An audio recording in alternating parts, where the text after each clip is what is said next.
Movie start होती है और हम देखते हैं फ्रैंक मॉरिस नाम के एक शातिर कैदी को, जिसे अमेरिका की सबसे सुरक्षित जेल में भेजा जाता है। फ्रैंक कई जेलों से भाग चुका था, इसलिए फ्रैंक को एल्केट्राज नाम की जेल में भेजा जाता है, जो एक टापू पर बनी हुई थी और उसके चारों तरफ समुद्र था। एल्केट्राज जेल से अभी तक कोई भी कैदी नहीं भाग पाया था। जेल में पहुंचते ही फ्रैंक की अच्छे से तलाशी ली जाती है और उसे एक सेल में डाल दिया जाता है। जेल का वार्डन फ्रैंक को मिलने के लिए बुलाता है और उससे कहता है कि एल्केट्राज अमेरिका की दूसरी जेलों की तरह नहीं है। यहाँ पे काफ़ी स्ट्रिक्ट रूल्स हैं जिन्हें हर कैदी को फॉलो करना पड़ता है, और वो फ्रैंक को इस जेल के रूल समझाता है। वार्डन फ्रैंक से उसकी फैमिली और उन लोगों के नाम के बारे में पूछता है जो जेल में उससे मिलने आने वाले हैं, पर फ्रैंक कहता है कि उसकी कोई फैमिली नहीं है और ना ही कोई उससे मिलने जेल में आएगा।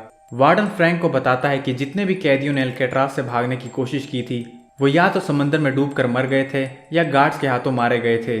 एल्केट्राज इसी तरह से डिज़ाइन की गई थी कि कभी यहाँ से कोई कैदी जिंदा ना भाग सके। फ्रैंक वार्डन के ऑफिस से उसका नेल कटर चुरा लेता है और वो नेल कटर अपनी सेल में एक बुक के अंदर छिपा देता है। अगले दिन नहाते हुए फ्रैंक के पास एक वुल्फ नाम का कैदी आता है और वुल्फ फ्रैंक से कहता है कि उसे एक नई वेश्या की तलाश है।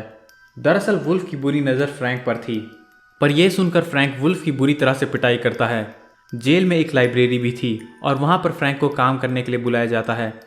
लाइब्रेरी में फ्रैंक की मुलाकात इंग्लिश नाम के एक कैदी से होती है जो एल्केट्राज में उम्र कैद की सज़ा काट रहा था। इंग्लिश ने 10 साल पहले 2 लोगों की हत्या की थी। इंग्लिश फ्रैंक को कैदियों के सेल में जाकर बुक्स और मैगजीन देने को कहता है। फ्रैंक जेल में एक डॉक नाम के कैदी से मिलता है जिसे पेंटिंग करने का काफ़ी शौक था।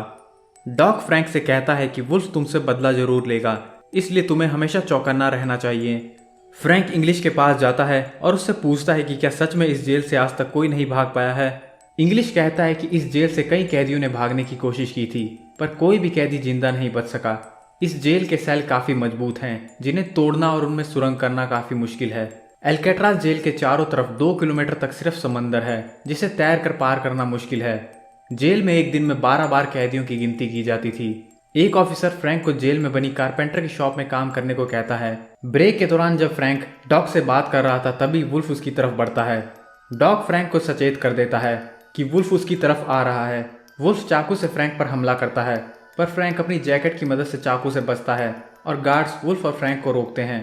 फ्रैंक और वुल्फ दोनों को ही डी ब्लॉक की काल कोठरी में डाल दिया जाता है।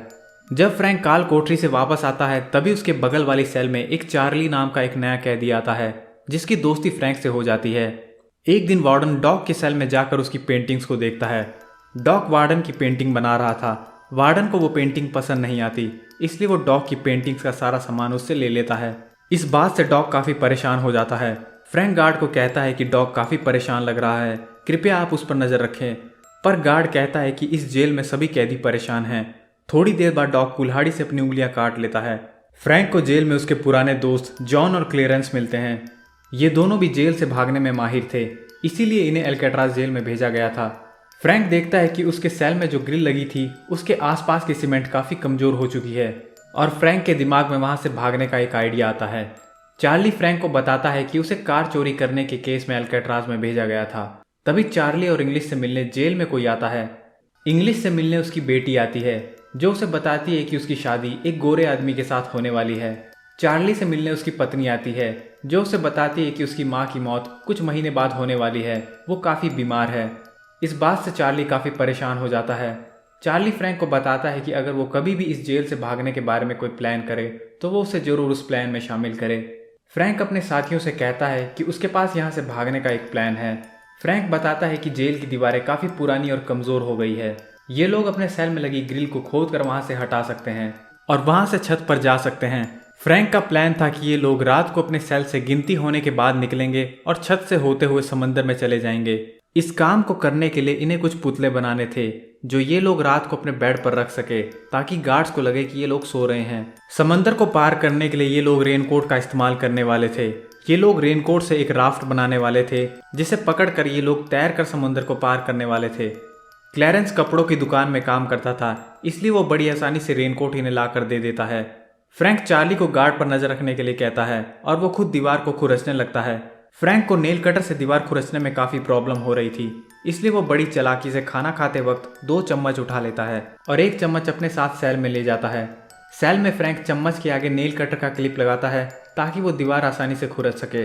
फ्रैंक कारपेंटर शॉप से एक क्लिप चुराता है, लेकिन वो मेटल डिटेक्टर में पकड़ी जाती है और गार्ड उस क्लिप को रख लेता है। लेकिन सेल में पहुंचते ही फ्रैंक अपने जूते में से दूसरी क्लिप को निकालता है और वो उसकी मदद से ग्रिल को तोड़कर निकाल देता है। अब चार्ली भी अपने सेल में ग्रिल को तोड़ने के लिए दीवार पर स्क्रैच करना शुरू करता है। फ्रैंक गत्तों की मदद से ग्रिल की शेप का एक बॉक्स बनाता है और उसे उस जगह पर रख देता है जहां से उसने असली ग्रिल निकाली थी। फ्रैंक के बाकी के साथी भी यही काम करते हैं। चार्ली अपनी सेल में पेंटिंग करने के लिए कुछ कलर्स और बाकी का सामान मंगवाता है। चार्ली वो पेंट और ब्रश फ्रैंक को दे देता है, जिससे फ्रैंक ग्रिल को दीवार की कलर में पेंट कर देता है। फ्रैंक एक डमी के सर को भी पेंट करता है और उसे अपने बेड पर सुलाकर छत की तरफ चला जाता है। फ्रैंक देखता है कि छत पर जाने के लिए उसे वहां पर लगी बड़ी रॉड्स को हटाना होगा, लेकिन वो रॉड्स काफी ऊंचाई पर थी, इसीलिए वो सेल में वापस आ जाता है। फ्रैंक अपने साथियों से पूछता है कि उनके भागने की प्लान की क्या अपडेट है।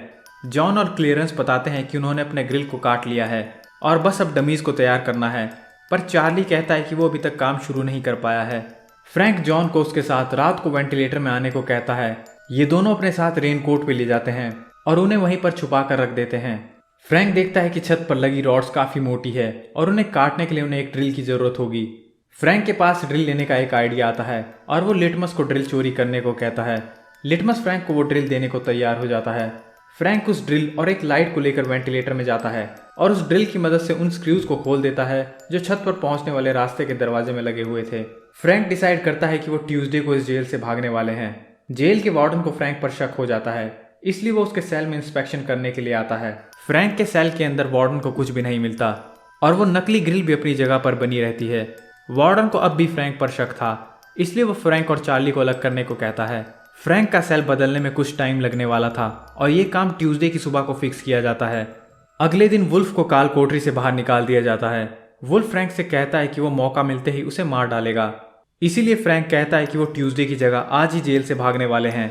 ब्रेक के दौरान वुल्फ एक कांच का टुकड़ा लेकर फ्रैंक को मारने के लिए जाता है, लेकिन इंग्लिश वुल्फ को रोकता है और उससे कहता है कि अगर उसने फ्रैंक को छुआ तो वो लोग वुल्फ को मार डालेंगे। रात को फ्रैंक, जॉन और क्लेरेंस अपने बेड पर डमीज रखकर छत की तरफ भाग जाते हैं, पर चार्ली ऐसा नहीं कर पाता और अपने सेल में ही रह जाता है। वहीं ये तीनों जेल की छत पर आ जाते हैं। तभी चार्ली भी हिम्मत करके ग्रिल को तोड़ देता है और वेंटिलेटर की शाफ्ट की तरफ बढ़ता है, पर वो वेंटिलेटर की शाफ्ट तक नहीं पहुंच पाता और वो वापस अपने सेल में चला जाता है। वहीं ये तीनों छत से नीचे उतरकर जेल की आखिरी फेंस को पार करके समंदर में कूद जाते हैं। ये तीनों एक राफ्ट को पकड़कर समंदर को तैर कर पार करने की कोशिश करते हैं। अगली सुबह गार्ड देखते हैं कि ये तीनों कैदी फ्रैंक, जॉन और क्लेरेंस जेल से भाग चुके हैं। इन तीनों को ढूंढने के लिए बहुत बड़ा सर्च ऑपरेशन किया जाता है, पर उन तीनों की कुछ फोटोज ही पुलिस के हाथ लगती है। वार्डन को लगता है कि शायद ये तीनों डूब कर मर चुके हैं, नहीं तो ये अपनी पर्सनल फोटोग्राफ्स को ऐसे नहीं छोड़ते।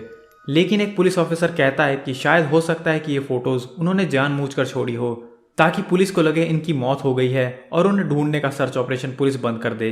वार्डन को उस जगह एक फूल मिलता है जो सिर्फ एल्काट्राज आइलैंड पर ही पाया जाता था और वार्डन समझ जाता है कि ये फूल फ्रैंक ने यहाँ पर जानबूझकर छोड़ा है।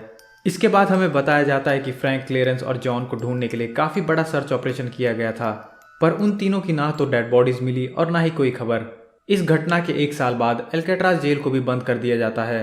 एस्केप फ्रॉम एल्काट्राज 1979 में रिलीज होने वाली इस मूवी की IMDb रेटिंग है 7.6। मैं उम्मीद करता हूँ कि आपको ये वीडियो पसंद आया होगा। ये वीडियो देखने के लिए आपका बहुत बहुत धन्यवाद।